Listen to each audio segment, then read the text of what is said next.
Okay, I think we are live now. Hello everyone. I'm Sunil Kumar Das, welcoming you all to the new episode of the Sunil Show. On this podcast, we dive into exciting world of IT and project management, from discussing project management, product development, business analysis, to exploring the latest in trending technologies. We cover it all. Whether you are a professional or just starting out your career in the tech industry, this podcast is your go-to resource for practical insights, practical, expert tips and engaging discussions.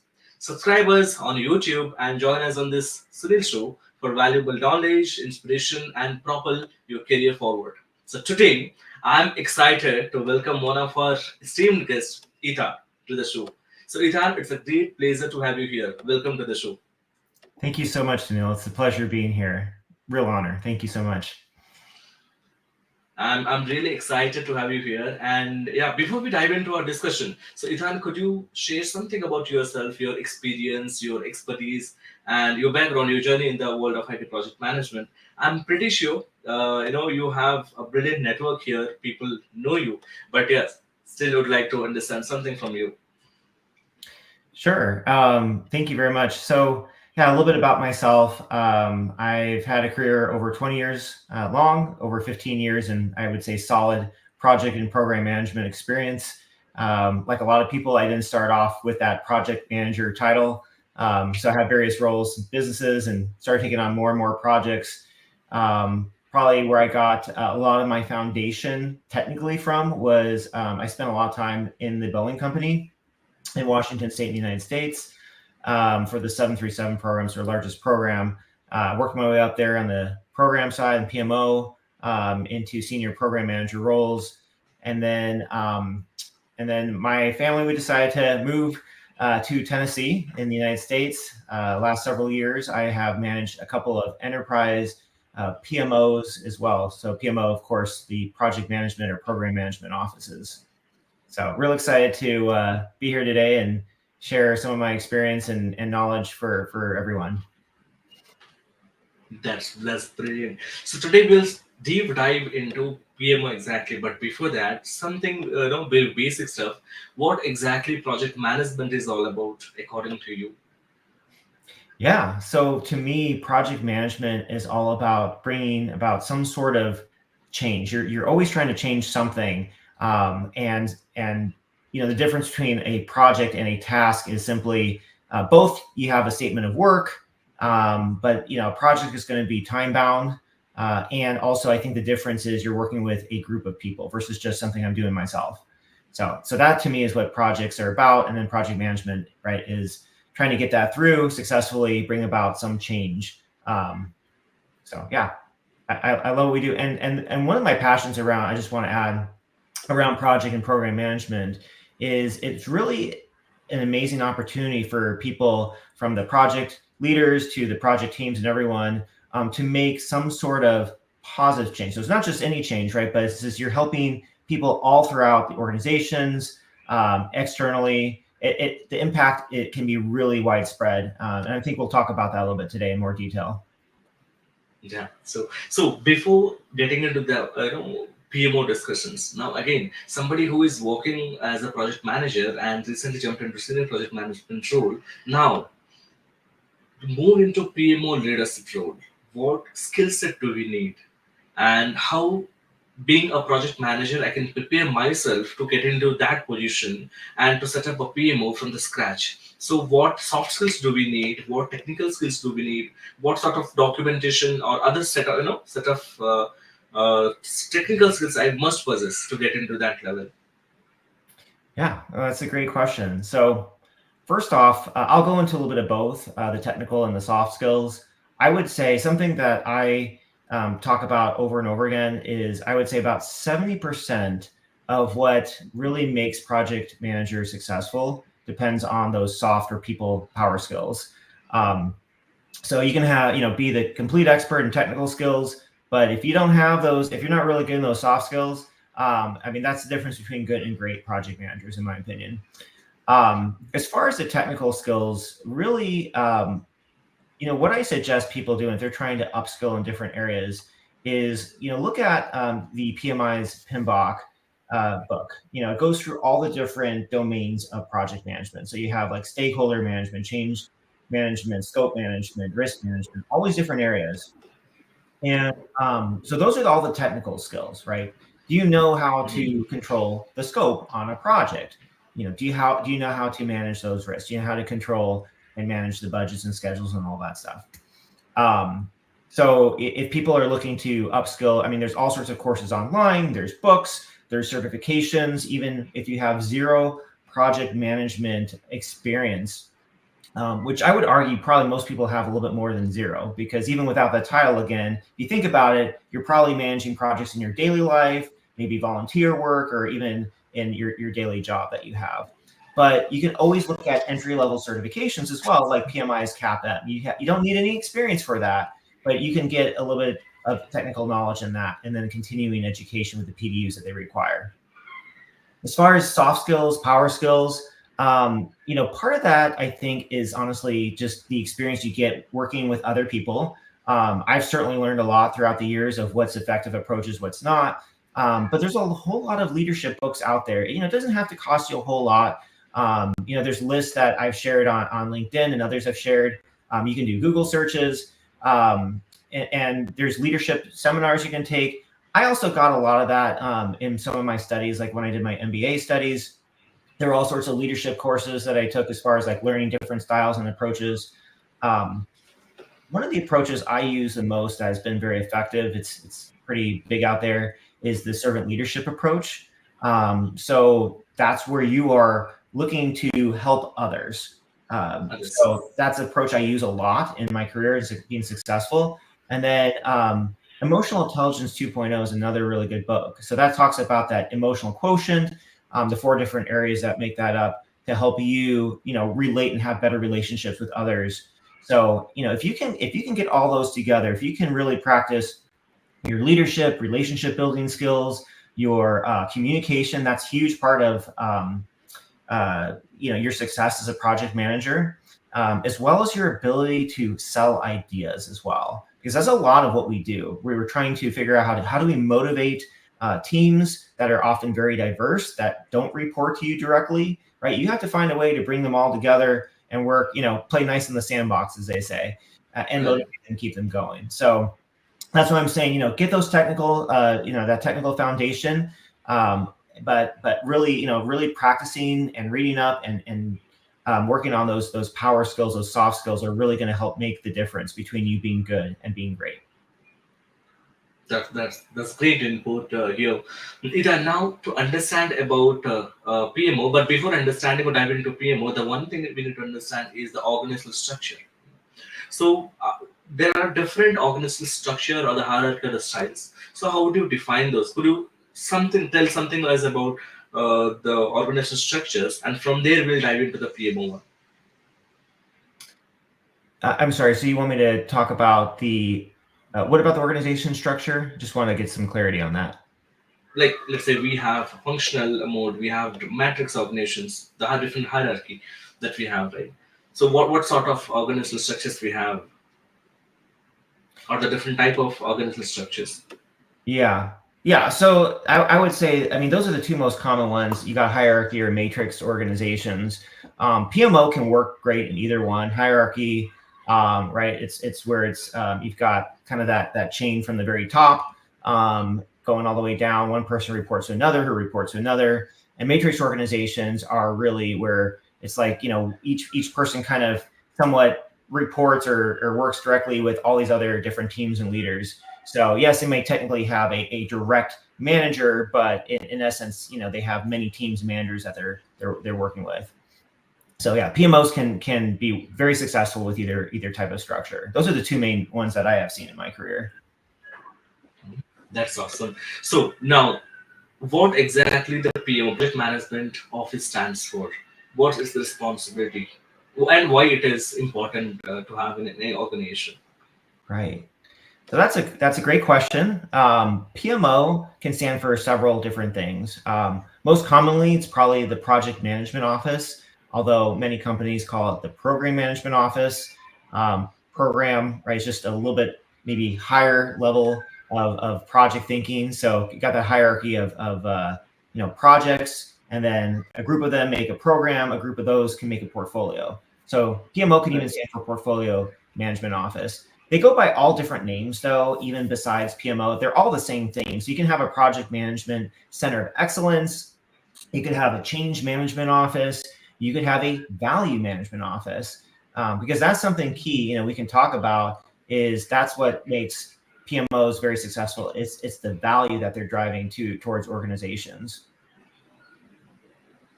That's brilliant. Now, when you said value driven, right? So when how can we work on this one? What exactly the value we can bring to any organization? How can we measure that value? Right. So, when PMOs get set up, so a lot of PMOs, they'll set up with different KPIs or OKRs, okay, objectives and key results. A lot of projects are measured on schedule and budget, and not that those aren't important. Those are some of the benefits that PMOs can bring. But I like PMOs and how I've set the enterprise PMOs up that I've managed, to focus also on other areas, other impacts that they can drive. So if you're looking at some of the key benefits to organizations, right, that PMOs bring. So one is increased cost savings. If you're doing this right, you are making projects run more efficiently. And that's going to drive cost savings. You're going to improve processes along the way. So one stat along those lines, there's a 2016 study by PMI Solutions talking about PMOs bring 33% improvement in cost savings to organizations. You're also going to have reduced failure and risk. So without a PMO, 70% of projects fail to meet all of their key objectives. With a PMO, that reduces to 25%. So it's a 2.5 times improvement there. As far as overall, waste reduction. So here's a key thing. If you have all sorts of money going to organization, millions or billions of dollars, well, on average, without strong project management, you've got 11% of that money going to waste. That's according to a source called Wellington. But with good project management and PMO efforts, according to PMI, that waste is reduced by 90%. So think of, when you put that in your head, that's a lot of money that adds up. You also have 25% increased productivity, improved project visibility. You're going to have one of the things that PMOs do really well. We call it like, departmental or information silo destroyers. So, typically where I go into organizations, before you have different departments, really smart people, subject matter experts, they're doing a great job, but they work, kind of independently, and they're not really communicating, talking with each other, and collaborating in the way that's going to benefit organizations to the fullest extent. So that's one thing PMOs do well at, is building those relationships up, enhancing that communication. And then the really important piece I want to add too is making sure that the work that's being done is aligned with the organizational goals and objectives. So, oftentimes, before there's a PMO, we call it like the Wild West. So think of like, I live in the United States, the old American West with the cowboys and all that. It's just like kind of chaotic, right? But that's what PMOs do. So instead of having just chaos of all these different projects and one leader says go and off to the races, everybody goes, without like really thinking through, are we doing the right type of work at the right time? That's what PMOs are going to do best at, right? They're going to help make sure that the work we do is all aligned, it's in the right order, and it's going to consider all the resources that we have available. Because, right, we'd love to do maybe 100 things at once, but maybe we can only do 10 of them based on the resources we have. We can't just hire 1 million people. We don't want to burn our people out either. So there's so many impacts across the board that the PMOs can have to an organization. Certainly, they can measure doing the right things at the right time. That's very, very important. Exactly. Yeah. So could you talk something about how has the role of PMO evolved over the years, given all the advancement technologically? So how it has been evolved? Right. Well, there's been, I'm going to talk about this in a couple of ways. One is some of the things that you see just kind of tactically or the approach, but two, the importance. And I think I'll start off with that. More and more organizations are seeing the value of PMOs. So again, I think this is from PMI Solutions source. If you go back to the year 2000, 45% of organizations had a PMO. So just a little bit less than half. If you fast forward to 2016, 85% had PMOs. Okay. Now, and there's some stats out there that they're kind of all over the place. So I don't know what is the exact stat, but a lot of organizations disband PMOs. I think, you hear some stats somewhere in the range of like 50% of PMOs within the first 3 years fail. And while that's, discouraging in that sense, what is encouraging is that most orgs that do disband PMOs realize they made a big mistake and they bring the PMO back within a year. So I think that's like 90% of orgs that disband a PMO bring back the PMO within a year. So more and more, right, that trend is all going in the right direction because PMOs are changing. In the past, they were really, that department that was, providing oversight of projects and centralize and coordinate all that project management. That's all still important. So just like, an accounting department or finance or IT department is important to organizations to kind of coordinate all those work of those subject matter experts and people working everything. The PMO is important for that too, but PMO is unique. It's a different kind of department in that more and more we're showing we're impact drivers, right? We're hitting all those different areas of an organization. So I like to describe the PMO, if I were to sum it up in like, say, one sentence, it's the glue that brings all the different areas of the organization together to help that organization to allow it to achieve its potential. Okay. So, I shared off some stats earlier, some of the benefits, but, think about it, right? What it does, it's organizing that chaos. It's reducing project failure, which is important, from a margin standpoint. You're increasing those margins, you're lowering your costs, increasing revenues, reducing project failure. There's a stat out there, I think 1 in 6 IT projects that fail can bankrupt an entire organization. So think about that. If you can reduce project failure, what does that do for an overall organization? So you're going to have long-term, job stability. You're going to have happier employees because you're doing resource management finally, instead of it's just that chaos, that Wild West. You're going to, with better quality, you're going to have happier customers, which is going to be bring better revenue. I mean, it's a cycle that goes over and over. So it's kind of like one of those things. Why wouldn't any organization want a PMO with all those different benefits? Now, as far as, in the day-to-day, some of those changes, at least from my experience, I haven't worked in every PMO, obviously, around the world. But from what I've seen in my experience and when talking to other project professionals as well, if you go back 10, 15 years ago, when I first started project management, it was very mechanical, very manual. So, I didn't have a really fancy project software like we do today. I started off kind of managing projects in Microsoft Excel and spreadsheets. And then, we kind of plotted things out like on boards. And if we wanted to do a critical path for the schedule, sometimes, and I was at Boeing at the time, right? So that was, these are huge projects on aircraft. It would take several hours. And then, we have Microsoft Project, which is kind of like the OG application. That's very good for some things, earned value management, and at least in the United States, Department of Defense type contractors.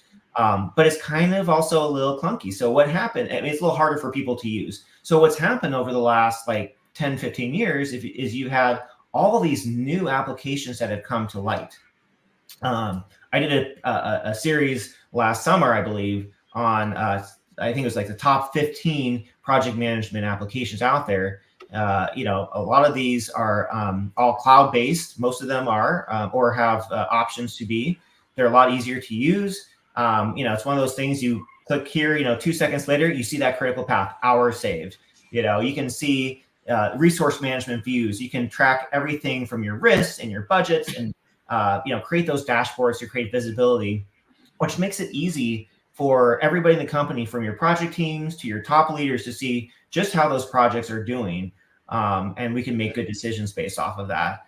And you have better collaboration tools. A lot of these applications do that. And then there's even other tools that have come out even the last 5 years that are really great at, white spacing, collaboration, those virtual kind of workshop type meetings, where before, and not saying it's not effective, still it can be very effective getting together in person with team members, right? And you're kind of plotting out things in kind of like a war room, or that kind of that workshop setting. But now you have the option for teams around the world to work virtually in these collaboration platforms that make it just as easy. So big changes digitally. And then of course the last trend that's kind of coming along with project management is the advent of AI. And I certainly don't know everything. It's changing every day, seemingly exponentially. But that is a huge game changer already in helping us save so much time, from helping us see trends faster, from helping us set up projects faster, from taking notes and identifying key points and risks and things that come up in meetings, things that can help all of us out. So yeah, it's a fast-moving, dynamic landscape, but more and more organizations are seeing that value. That's great. So there are a lot of transition, starting from manual to working, utilizing these robust tools with so advanced technologies you say, or the features. That's impressive. So could you talk something about different types or models of PMOs that commonly found in any organization? Different kinds of PMOs? Yeah. Yeah. Yeah. So there's a whole bunch out there. I don't think I could list all of them off the top of my head, but I'll list a few of the common ones. So you've got ones that are, say, supportive versus controlling PMOs. Supportive PMOs really just there to help, whether it's project managers and project teams, project professionals by title, or what we call the citizen project managers. So those are all those people in the organization that don't have the project manager title, but they are in fact managing projects, right? So the PMO is not going to really tell people what to do, but it's going to support them. And when people get stuck, here's some tools, here's some processes, some templates, some things that you can use, and we're going to help you along. You've got controlling PMO, so that's a little bit more, this is the way we want things doing. Here's the approach. Here's all the templates. You have to use these. You've got a directive PMO. Those are ones that manage and lead the projects in the organization. You have activist PMOs as well. So those are ones that advocate for the project management best practices.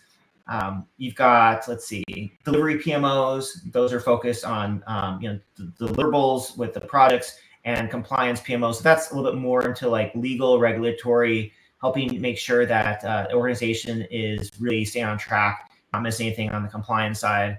And then you have centralized and decentralized. And that's really important. So for instance, so the two PMOs that I have led, they're enterprise PMOs. Those are centralized.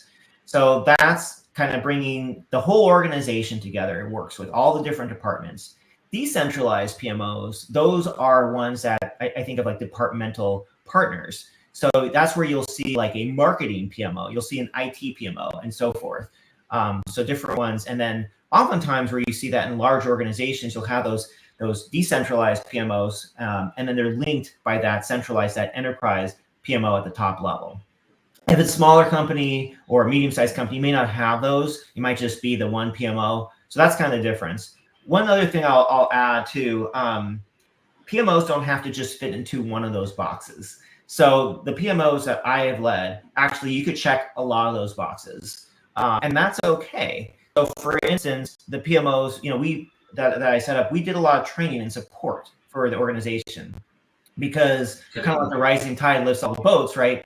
We want to raise the level of project management abilities and maturity throughout the organization. So we were that supportive. In some areas, not many, but we were controlling just with a few different things that were really important that were impact drivers. We led a lot of the projects, but we didn't lead all of them. We certainly were an activist project management office as well, advocating for those best practices. And then, like I said, the centralized being the enterprise. So, several of those boxes could be checked as well for one single PMO. That's great. Yeah. So when we talk about PMO and the standardization, we create procedures and processes, templates, different tools. So how does the PMO foster standardization and the best practices in project management? Yeah. So I'll just speak from my approach, what we've used. Um, so one thing that this is just my mentality. You see different trends, different PMOs that have different approaches. Um, some of them say, like a big trend the last 10, 15 years has been, of course, agile. And you'll see Correct. some Yeah. organizations say, we're an agile organization, we're an agile PMO. That's what we use, that's what we do. And um, I like to think of the mentality like we're going to be agile in thinking, but I don't want to say or have a PMO say we only have to use one methodology. We are only going to do things one way because different projects require different approaches. And Approaches. even Correct. things that are, say, maybe more traditionally prone to agile methodologies. Of course, classic is software development, right? That usually is a very good approach to using, maybe Scrum or scaled agile framework, depending on the organization, right? Different methodologies like that, where you're getting those incremental, deliverables and MVPs. That's great, but more and more you're seeing the trend of hybrid project management. We saw that in the pulse of the project management profession from PMI recently. That's growing more and more. So even if you have agile frameworks, combining some of those traditional project approaches to control schedule and other elements can be very important. So I like to think of PMO as setting up a toolbox first. So as you said, right, you've got different templates, tools, processes, documents, different governance to kind of keep everything together. And if something is really important, you can, as a PMO, say, okay, for projects, this is really important. We want to make sure we see this. Other things are, more like these are options, okay, based on the project, based on the time, based on the scope and everything, right? These are things that you can use to help the project along. So a good PMO or a smart PMO leader, can be savvy enough to understand, where to quote insert themselves and say, okay, this is something we want to use or we need to use versus these are, the nice to haves. These are the optional ones. And if you get stuck, if you're not sure, let's talk about that as a team and make sure, right, that we're using the right type of approaches and tools and everything to help, again, bring that impact, that positive impact to the project and the organizations.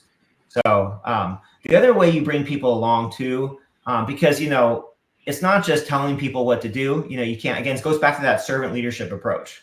So Correct. you're finding the problems in the organization, and you're coming to them as that servant leader, saying, "Hey, I see this problem.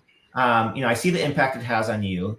Um, can we help you along? Great. Okay. Here's some approaches. Here's some tools we have that we can help kind of get this under control. So more and more one-on-one, you get that buy-in, you get those wins, you get those wins using the different approaches, the different templates or tools, and people see, now we're able to control our project budgets better. Our risks aren't spiraling out of control, right? We're able to control this scope instead of it just ballooning and ballooning the scope creep that we have over and over again. So it's one thing to, again, generally you don't want to tell people what to do.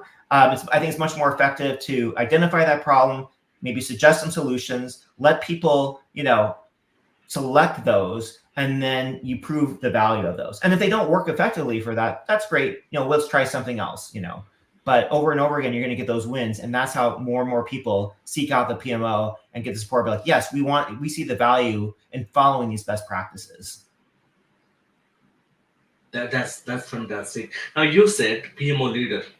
This is one of the terminology.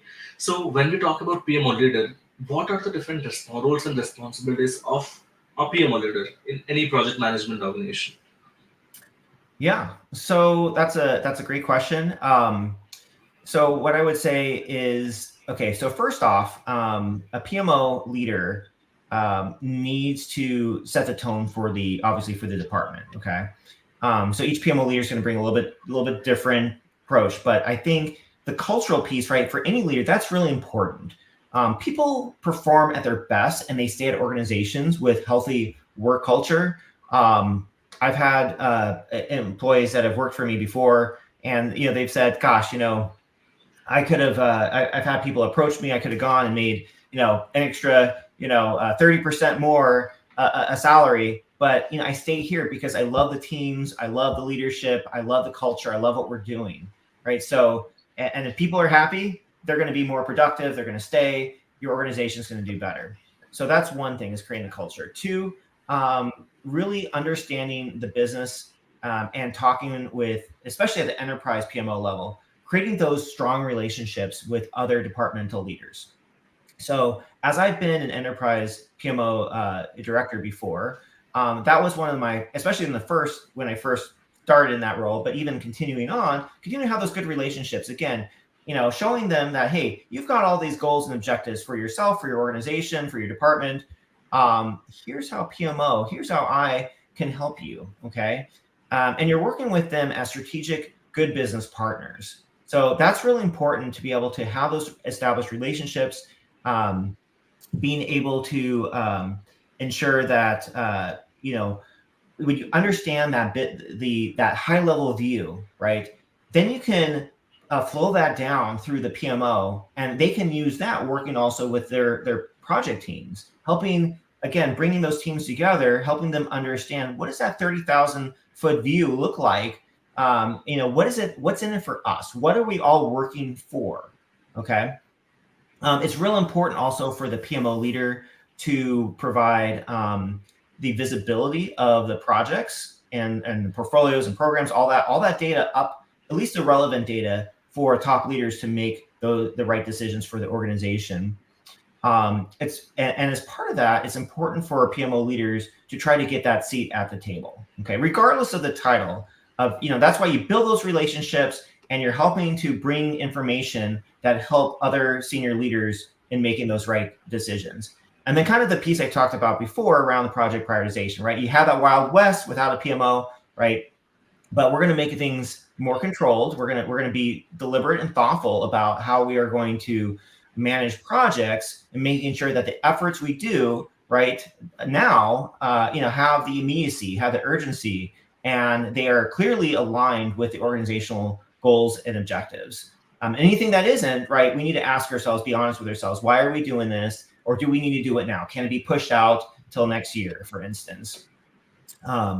So those are kind of the main things, but really setting up just a good system, making sure that the PMO is going to be that well-oiled machine that's going to, projects and the project teams are going to be successful. Where you see opportunities for improvement, continue to, improve those templates and tools and processes, establish that governance to allow them to succeed like that.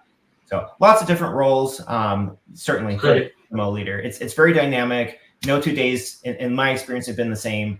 But I love it because you have the opportunity to really have a huge impact, not just with the people of the PMO, but throughout the whole organization, ultimately even your external stakeholders as well that are going to feel it from good project management practices.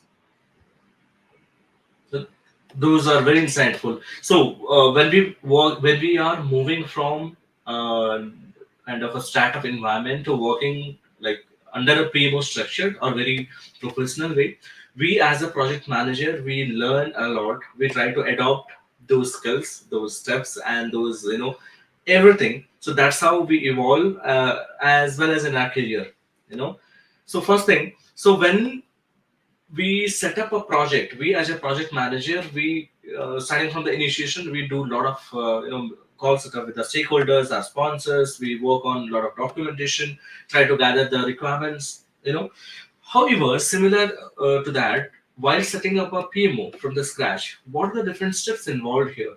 You as a PMO leader, what are the different things you take care of? Well, I'm glad you brought that up, and I love your comparison to a project as well. So it's the same thing.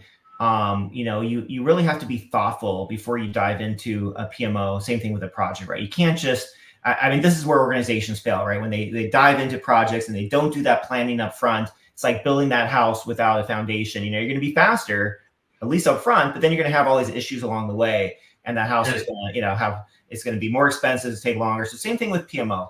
when you're setting up a PMO, I think of it like a project. In fact, I set out my own project plan. I set it up. I started off kind of same thing, even as a new employee to an organization. Hopefully, I would advise people to do the same thing for themselves. Put that 30, 60, 90-day plan together. What does that look like? What do you want to do in the first month, in month 2, and month 3, and then 6 months and a year out? Okay. So I talked about some of these things already. So first thing, I came into the organizations. You want to build credibility and you want to build relationships. Okay. And so again, I was using that servant leadership approach, and just being bold and going out there and introducing myself to people. There is project management, happening already at most organizations, whether it's formal or informal, right? You don't want to necessarily shake things up too fast right away. You want to see what's going on. So kind of do that gap analysis, figure out, okay, here's what's working, here are the issues. So making sure you're identifying that. And you want to be visible and proactive as well. Okay. So that's where it's getting out and constantly, talking to people throughout the organization. Now, as far as the actual setup, so that's kind of that first stage, kind of getting that lay of the land. At the same time, I recommend setting up some of the governance features right away. So what does that mean? So just like a project, project charter is very important to projects. I feel like that's something that should be on every project. So it's the same thing for a PMO charter. I think any department, accounting, IT, as they get going, should have a charter. What is it that this department is going to do? How is it going to align to the organization? How is it going to support the organizational goals? And what does that look like? What kind of roles do we envision, at least potentially, in this department? So you're gonna have your PMO charter, and then I like to also create, just like an overall organization, a PMO mission and a vision statement, because that's going to help drive from the very beginning. What kind of culture do you want? What is important? What are we driving for? And then from there, right? So again, kind of look at that gap analysis. What do we have? What do we need? The processes, templates, and tools. So, typically if you're starting off a PMO, there's probably not going to be a whole lot. So my last, organization where I came in, built a PMO from scratch, there was nothing. So I literally, at least the first iteration, built all these different templates. And then, of course, I started hiring people, and growing the team. And it came in, we can adjust those, and working with, different projects in real time. If we see we need improvements to them, great. But at least something is better than nothing.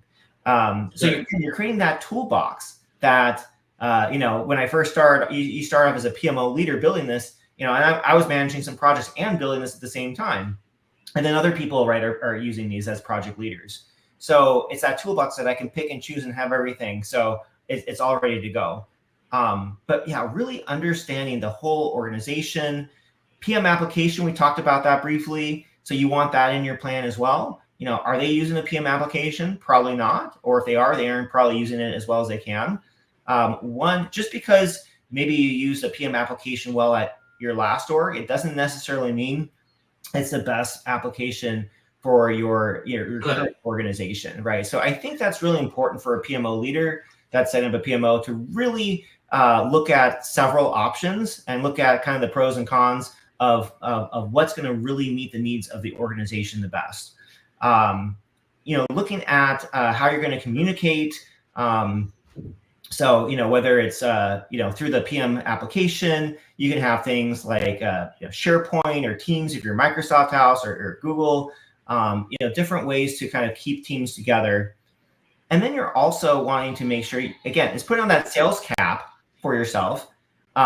You're going to be promoting PMO and project management, because if you're not, nobody's going to be doing it. So it has to start with you, the PMO leader, to get out there. Remember, a lot of people, when you start off a PMO, they have never worked with a PMO before. They know very little, if anything, about project management. If you ask them, do you know project management? A lot of them might say yes. But if you start asking more detailed questions, you realize they don't really understand a whole lot. So it's your job as a PMO leader to help them understand that and help them understand the benefits of a PMO and why they're going to want a PMO around, what's in it for them. And then also you want to set up training pieces as well. So training for your employees that come in, your PMO members, and for your project teams and anybody that's going to be managing, again, projects under those citizen project manager roles. Same bringing on people, just like any manager, you need to bring on onboarding plans. I think that's so important. And this is something that I really focus on in my career. When I have a new employee that starts, I try to clear my schedule for at least the first few days as much as I can and spend a lot of time with them, helping them understand, really the lay of the land. What does the business look like? What does the department look like? How does everything play together? What are the projects look like? Make sure they get training in the project management application if they need it, or any other softwares that are out there, and really helping them grow as an employee rather than just like, oh, you're new here, welcome, throw you into the fire and off you go and hope you do well. I think that's really important, is really having solid onboarding plans and making sure you're mapping out kind of the needs of the organization.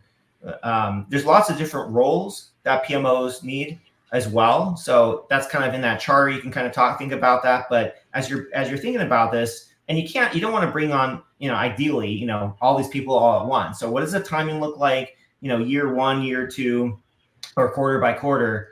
And beyond projects, managers as well. So that's another thing I want to bring up, is with PMOs, you have different roles. You've got, of course, the project management side. So there's your project, program, portfolio managers at various levels. You can have entry-level roles like project coordinators and analysts. But then there's other areas you could bring in too, which I've done, like business analysis is really important to bring business analysis into the PMO. Right? Those people that are helping you understand current and future states and defining those requirements. Okay. They work hand in hand with project managers. And a lot of times BAs morph into project managers later on in their careers. It's a good career path. And quality professionals, same thing. A lot of times quality falls under PMO, or you're working very closely with those. So, all the things that would bring a project management teams get them to perform, product manager, same thing. So you're thinking of all these different things, getting those early wins. That's the last point I think I want to bring it up as well. So, especially if you're trying to earn your stripes, so to say, get some early wins, those first 3 months that you can point to and say, here's the impact that the PMO is providing. And this is why we need to grow it even more to get to that vision that we're looking at. So get those early wins, let data drive the decisions, build that team, build that culture, build those relationships, making sure you're working on the right things. You don't have to get everything right the first few months or the first year, but you follow this strategy, these different tips I'm sharing, you're going to get a lot of things right. And a lot of people are going to acknowledge what you're doing. That's great insights here. We have covered a lot of points here. But one thing I'd like to go back, we discussed about different structure of PMO that we have in an organization.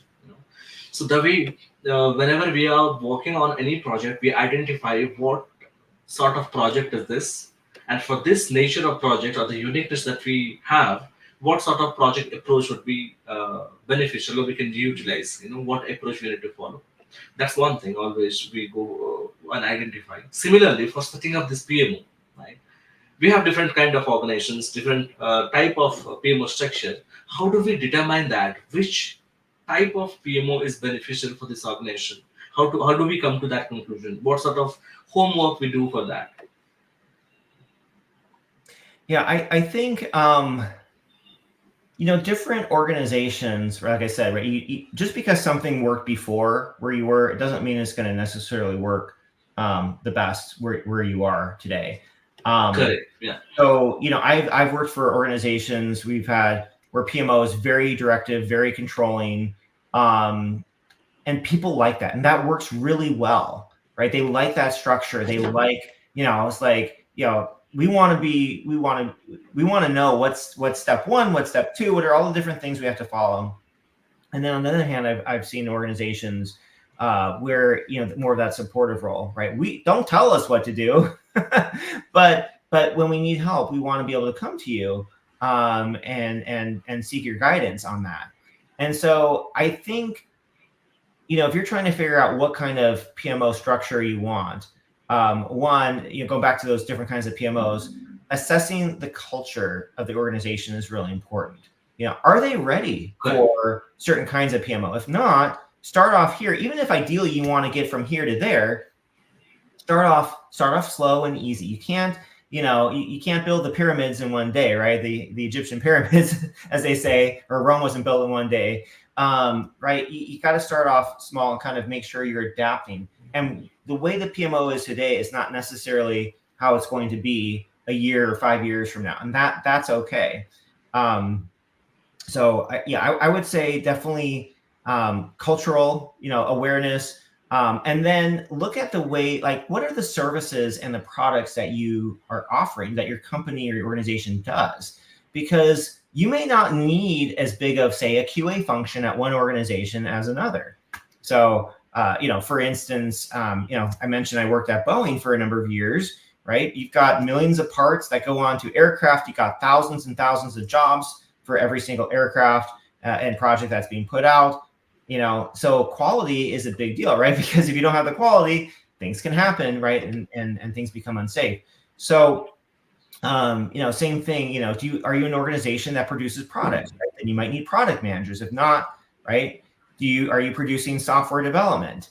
Do you have projects that are conducive to maybe Scrum, right? Then you might want to bring in those product owners and those Scrum masters and those agile and safe experts, so to say. Or are you in construction, right? And everything is probably more conducive to more traditional approaches. I still like the agile and thinking way, but based on that is going to determine, okay, what kind of people are we going to need to hire? How are we going to structure this PMO? So it's based on what are we doing and what culturally is the organization going to be able to accept, at least right now. That's great. So it's always important to understand the organizational culture, organizational goals, organizational limitation of the constraints. That's when we can take the wiser decision. And one thing I need to understand here. So let's say somebody, based upon our current, when we do the gap analysis, we identify, okay, this is what our current state, and X plus one, that's what our next state that we would like to be. So when you are doing this gap analysis, you identify, okay, directive PMO is the most suitable one. Let's build this one. Okay? Down the line of 5 years, you identified, okay, let's move to supportive. Okay, is this something doable? You can do that, and so cultures over time can change within organizations. Also, leaders change. I mean, a lot of times cultures change because of change in leaders. Leaders, correct.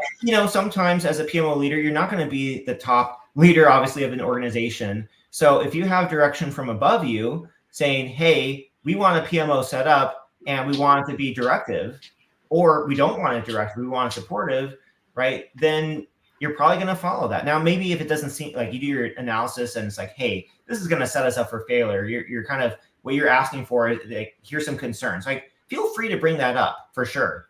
And maybe you can win some minds over. Maybe you can convince them, but maybe you won't be able to, right? Maybe you'll be like, well, we hear you, but this is what we want, right? So, So yes, PMOs can change oftentimes, due to change of culture, change of leadership.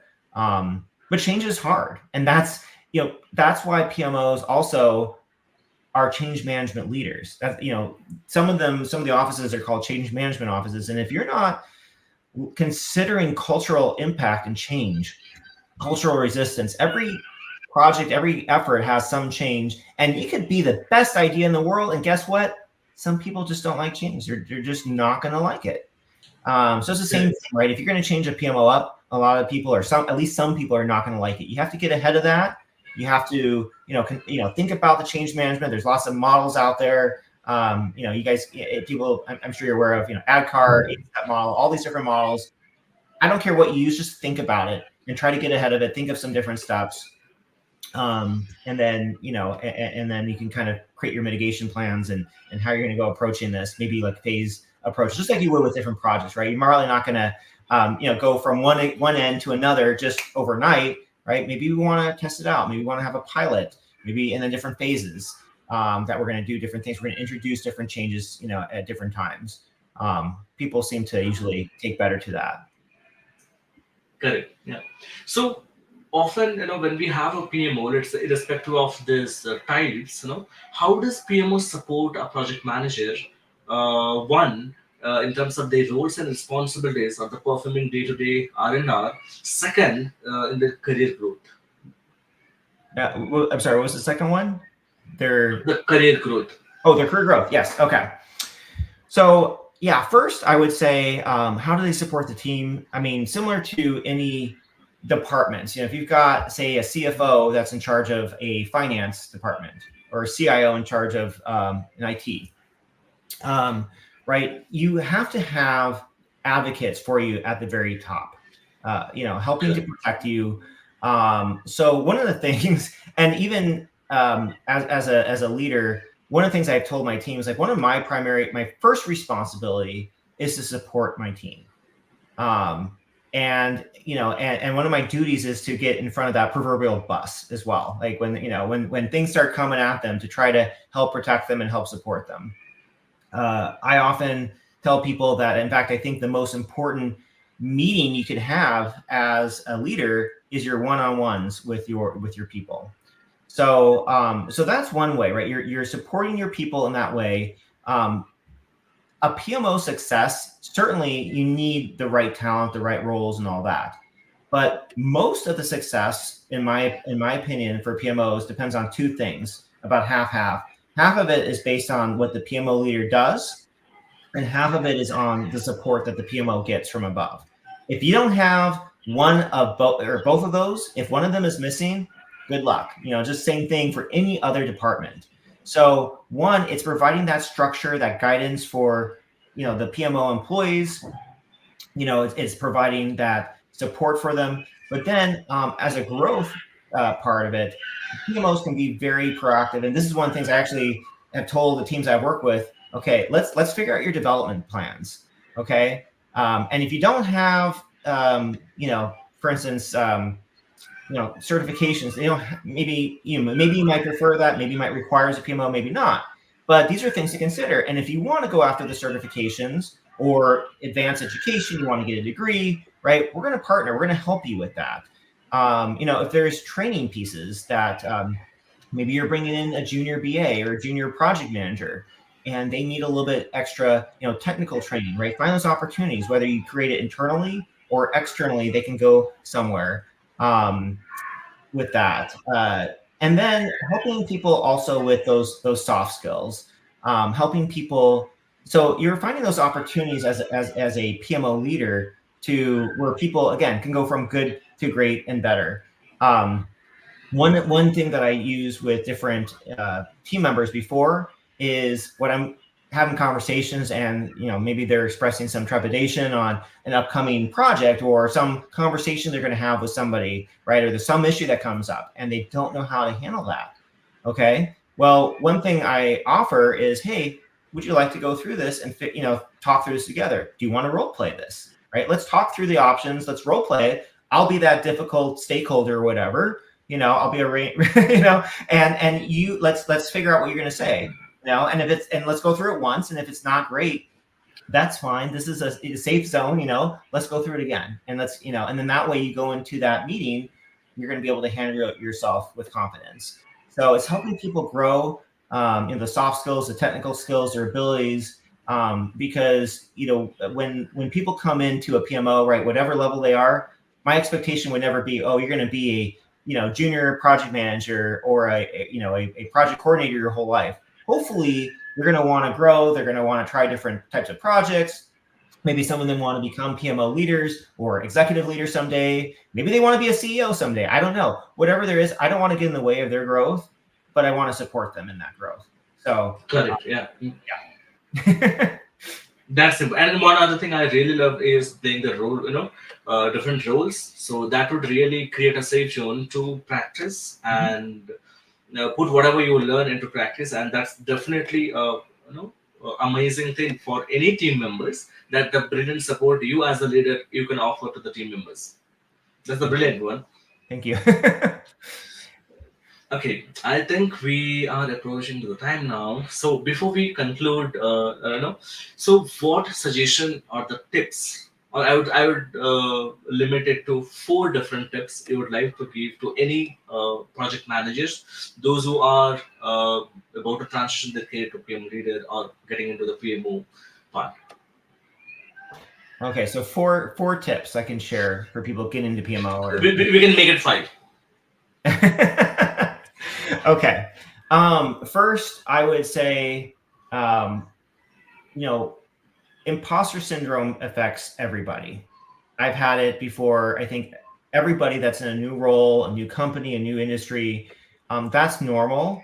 Okay. But Yes. mentality, try to get over that positive mentality every day. You tell yourself you can do something, you got this. It's silly, but even like as I've been in new roles or different tough situations in my life, I put little encouraging notes, around where I live, and just I see that when I get up and it gets you going. So mentality is like half the battle. And you can do this. Okay. If you knew your job 100% from day one, then that's not the right role for you, right? Because there's no opportunity for Right. number two, I would say network. Networking is really big, and and LinkedIn is a great community to network with professionals around the world. I've met just the most amazing people, yourself included, just full of knowledge, great people. So like I said, I don't know everything. Nobody knows everything. Things are changing all the time in project management. But how great is it if I need, to be pointed in a direction to learn something, I can ask people. Or if I run into some issue on a project or, managing a PMO, I can ask other people or other leaders, hey, how did you handle that? So leverage your network, I would say, would be number two. Number three, I would say, the technical skill set is important, even though, like I said, it's that 30%. Important. You do need a technical foundation.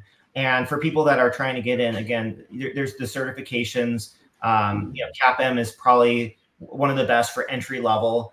But you might qualify for even the project management professional PMP certification. There's a lot of like in LinkedIn, there's a lot of professionals, a lot of like transitioning teachers and other industry. It's like they didn't have project manager by title, but you know what? When you think about it, you have at least a 3 to 5 years of project experience that's needed. So that's The really transferable skills. what's that? The transferable skills. Transferable skills, exactly. So you want to think about that. And if you have a certification next to your name, that can help provide that credibility that you're trying to build. I would also say one of my last tips as well, if you're trying to break into this field, get a good project management resume out there, even if you've never held the title before. So you're going to have your summary at the top. Here's the things that I've done as a project management, or even a project management highlights. I love it when people put that at the top of their resume, because even without the title, you can say, manage this project, here was the scope, here's how large it was, this many people, this was the impact that it had to the organization, here's why it mattered. And that piece is really important with any resume. Make sure you don't just list what you did, but so what? Why does it matter to the organization or any prospective employer that is looking at you? Why would they care about this? Talk about what you can do for them. And so if you can do those things, you can market yourself in that way. You've got the technical skills. You've got a network to rely on. Remember, a lot of jobs out there are not advertised. And if you got a good network, they can help you get in, right? You're not just among 1,000 other people applying. Now you're maybe one of a few people that are going directly being presented to the hiring manager, using that as well. So, so mentality, network, technical skills, good resume, I would say, set yourself up for success. You do those things, and things are going to be a lot easier. Those are really amazing tips. I really admire the one thing. I would say build a strong network. Try to customize when you are sending a request. Reach out with a genuine problem or genuine statement. Don't copy and paste. Be a copycat. So whenever you are reaching out to anybody, just try to acknowledge why you would like to reach out to them, or add them into your network. That's really helpful. And overall, it's really amazing films, Ethan. Yeah. I think, yeah, we are approaching the time now. So before we really conclude the session, we all would like to understand Ethan in a better way. So for that, we have a few questions. Okay, are we ready for that? Okay. Yes. So yeah. Now, what the hobby or in the interest you have picked up recently that brings you joy outside of your work? I don't know if as far as recently picked up, but for those of people that follow me online, they know that music is a big part of my life, and I absolutely get so much joy out of. So I've been playing the piano since I was 5, classically trained, and Oh, I love the ability. I've worked from home or hybrid roles the last several years. The world has changed, right? And when I'm working from home, I love, or even after work, right? I can go and take breaks and play something and just feel that joy of the music. Um, and so, and similar to, going outside, getting some fresh air, I would really encourage anybody, don't be that drone that works, 8 hours straight without taking care of yourself, body and mind, right? You want to make sure that you find that that's something that gives you joy, that helps you relax, get your mind away from the work for just a few minutes or however long you need, and then you come back and now you can be more focused, more productive. You're gonna be better at what you do if you take that time, for yourself like that. that's great. That's great. Yeah. So, what's the most adventurous thing you have ever done, and would you do it again? The most adventurous thing. Oh gosh. I would say been fortunate enough to travel around, especially around the Americas, although a little bit overseas as well. And there was one trip I did where I was down in the Bahamas. It's beautiful, beautiful island country in the Caribbean, and we were swimming and snorkeling along these reefs and everything, and there were all these sharks that were coming at us. So kind of raised my heart rate a little bit. Um, but we got through there, and they kind of swam towards us and then kind of went away. So that was probably one of the riskier things that we did, but it was absolutely an amazing experience. So if anybody has a love of the oceans, Would you it's love to do it again? I would do it again. Yeah, as crazy as it is, I would do it again. That's great. That's great. So, what's the one piece of advice you wish you could give to your younger self? To who? Sorry. Your younger self. Oh, my younger self. Um, I would say something that I figured out later in life, and it's advice that I share with my family, and everybody that I can today. But I didn't figure it out till a few years back. Things happen to all of us. We have our ups and downs, and in the past, I let those down moments really affect me. It's hard to kind of get over any type of depression from that. But instead, I learned, the power of gratitude, and that's what I like to share with people. Yes, bad things are going to happen from time to time or whatever, but at the same time, even when there's things like that happening, there's a lot of good things that are happening around you, and there's a lot of things to be grateful for. So if you can be grateful for whatever you can identify and acknowledge that every day, what do you have to be grateful for? Maybe I'm alive and I'm healthy. Maybe I'm grateful for my family or my friends, or I've got a good job that pays the bills. Or I had a unique experience the other day doing whatever, right? There's always so much that you can be grateful for. And so I've learned to kind of shift my mind into that space. Yes, acknowledge the bad when it happens, but don't dwell in it forever. Because again, mentality is half the battle. And if you can choose gratitude, that's the key to happiness. Really believe happiness is a choice. But to get there, Correct. help you get there, that gratitude serves as that foundation. So that's what I would tell myself. If I could have figured that out years ago, that would have helped me out. It certainly helps me out now. And I think it helps a lot of other people out when I share that. So yeah.